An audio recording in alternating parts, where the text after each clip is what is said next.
Bismillahir Rahmanir Rahim. In the name of Allah, the Beneficent, the Most Merciful. I'd like to welcome you, dear viewers. Assalamu alaikum wa rahmatullahi wa barakatuh. And this welcome is to another in the series, In the Light of Islam, in which we look at various issues that concern you as individuals, whether you're Muslims or non-Muslims, new Muslims or old Muslims. We try to answer the questions that are on your mind, that come up from day to day, from time to time, with regards to how Islam will address these issues. Because we know fundamentally, as Muslims, we should handle our affairs in the light of Islam. That is, we should make our decisions, we should come to our conclusions based on the principles of Islam. What is right, what is wrong, is what has been defined by Islam as right and wrong. Sometimes issues arise which are not that clear to us. How do we determine them? And this is where we are required, as Allah said in the Quran, فَاسْأَلُوا أَهْلَ الذِّكْرِ إِن كُنتُمْ لَا تَعْلَمُونَ. You should ask those who have knowledge, who are aware of the teachings, if you don't know. We are as Muslims required not to just go along, bumbling along, if we don't know what the answer is, but we just guess this and guess that, and it doesn't matter, we try to find out later. No. If we have an issue which is in front of us, we should always seek information from those who have more knowledge than us to ensure that we're able to handle the issues that we're faced with in our day-to-day lives properly.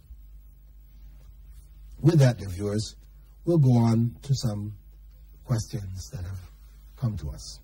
The first question is from Muhammad Ibrahim in Ajman. He writes, Dear Dr. Bilal, Assalamu alaikum. A friend of mine, a Muslim, has suddenly begun to speak against Islam and against all religion. How can I bring him back to Islam? Is there anything I can tell him or book I can give him to help him? Sincerely yours, Muhammad Ibrahim.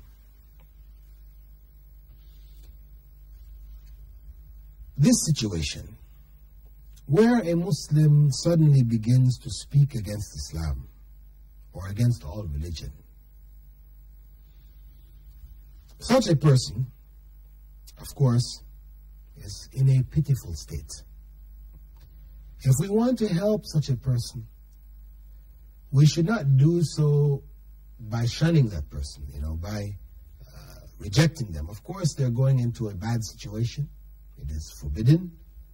But we cannot help them if we shun them, if we react to them, to what they're saying, just, reacting negatively, shouting at them, cursing them, these type of things. No.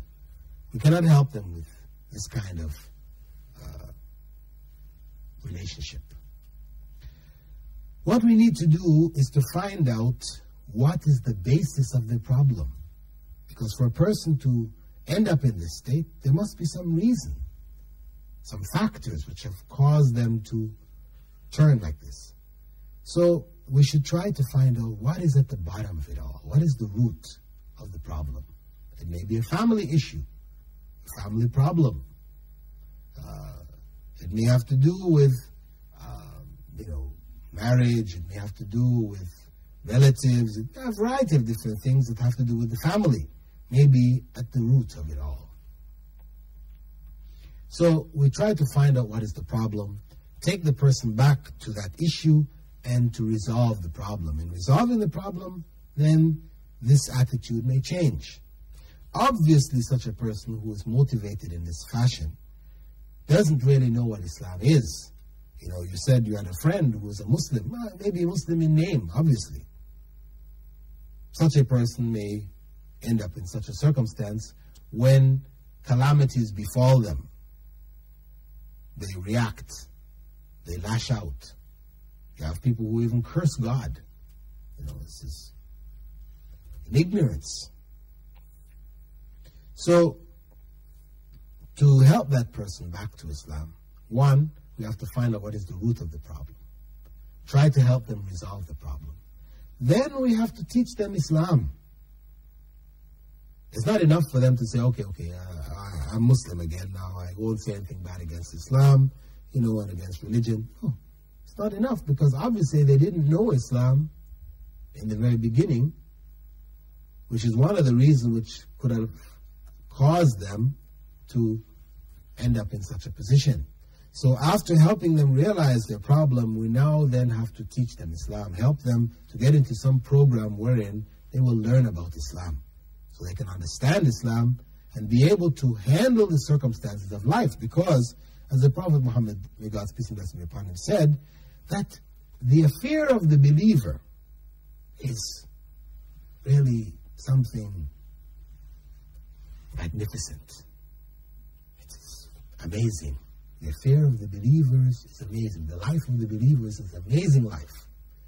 Because, and this is only the case of the believer, the true believer, when evil befalls them, they are patient. They are patient, and God rewards them for their patience. When good befalls them, they are thankful. They thank God, and again God rewards them. This is the affair of the believer.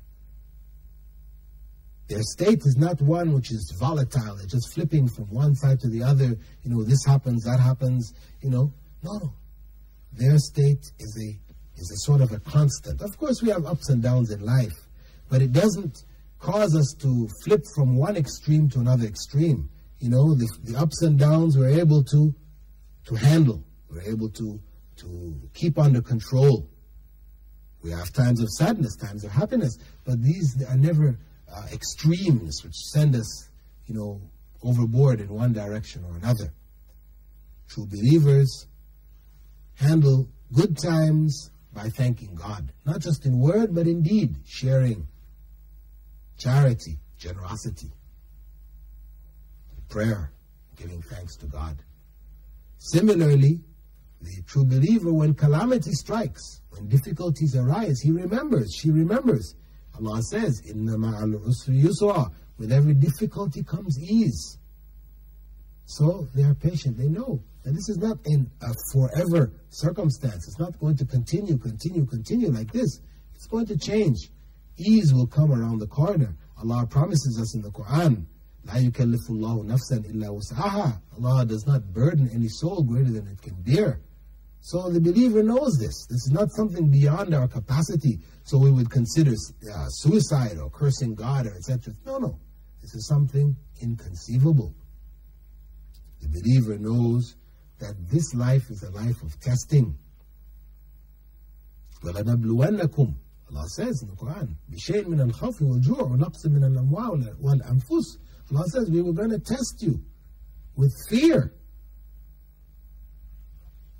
khawf, wal-ju' and hunger, naqs min al-amwal wal-anfus, loss of wealth and life. We're going to have these difficulties in life. This is part of the test of this life. But Allah in the end says, وَبَشِّرِ الصَّابِرِينَ. Give glad tidings to those that are patient. Patience is the way of the believer. So it doesn't lead them to these excesses. So we have to teach the person Islam, so they will not fall back into such a circumstance. In terms of books, there are many books. In the course of helping them find their way, there are many books written by people who were non-Muslims who became Muslims. You have a book, for example, The Quran and Science by Dr. Maurice Bukai. For a person who has no belief in God at all, this book is very good. It shows them that the Quran addresses issues in modern science which were unknown in the past.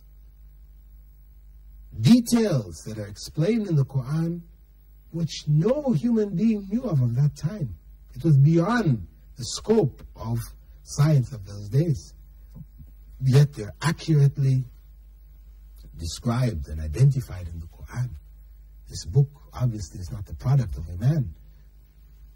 A human being with his errors his knowledge tends to be limited to his time frame. The Quran doesn't have in it any scientific contradictions, things which contradict what is known to be scientific fact. No. This is a book which is obviously from God. Then you have other books written by scholars who were previously atheists, whatever, who have spoken on Islam. You have a book, for example, Struggling to Surrender, by Dr. Jeffrey Lang, a mathematician, professor in the United States, who came to Islam. His book may also be inspiring. He's written a book called Struggling to Surrender. It may be an inspiration for those who are in a state of disbelief, denying religion, denying God and everything. Another question from Dubai. Abdullah Osman writes, Dear Sir, I hope this finds you in good health. Please can you answer my question? Here in the UAE, there are Muslims from all over the world. We see that there are ways of praying the prayer, salah, that vary from one to another. For example, some people raise their hands before and after ruku', before going into bowing, and others don't. Some move their index finger vigorously after sujood when they're sitting in tashahhud, and others don't. Some just stick it up one time. Some imams pray qunut in the prayer of Fajr, the morning prayer. Others don't. Some go down to sujood, knees first. Others go down hands first. Are these differences important or not? If they are, then what is the right way of praying? Brother Abdullah, there are two types of differences which may exist. Differences which are a result of ignorance or wrong information, and differences which are variations from the Prophet himself. May God's peace and blessing be upon him. The Prophet Muhammad, may God's peace and blessing be upon him, told us, Sallu kama ra'aytumuni usalli. Pray as you saw me pray. So there is a specific method of prayer that we are to follow. He has defined it for us, that it should be in accordance to how he prayed. As a matter of fact, on one occasion in the masjid, he walked up his pulpit. He had a three-tiered pulpit, which he would walk up and he would give the sermons of Friday on other occasions also. He walked up on top of it and began to pray. His companions in the mosque, they stopped and they saw him and wondered, what in the world is the Prophet doing? He stood up there praying because obviously there's not enough room there for him to make prostration and sitting, etc. When the time for prostration came, he stepped backwards down the member, and then he prostrated at its base, sat up, prostrated, then he walked back up it again and continued the prayer.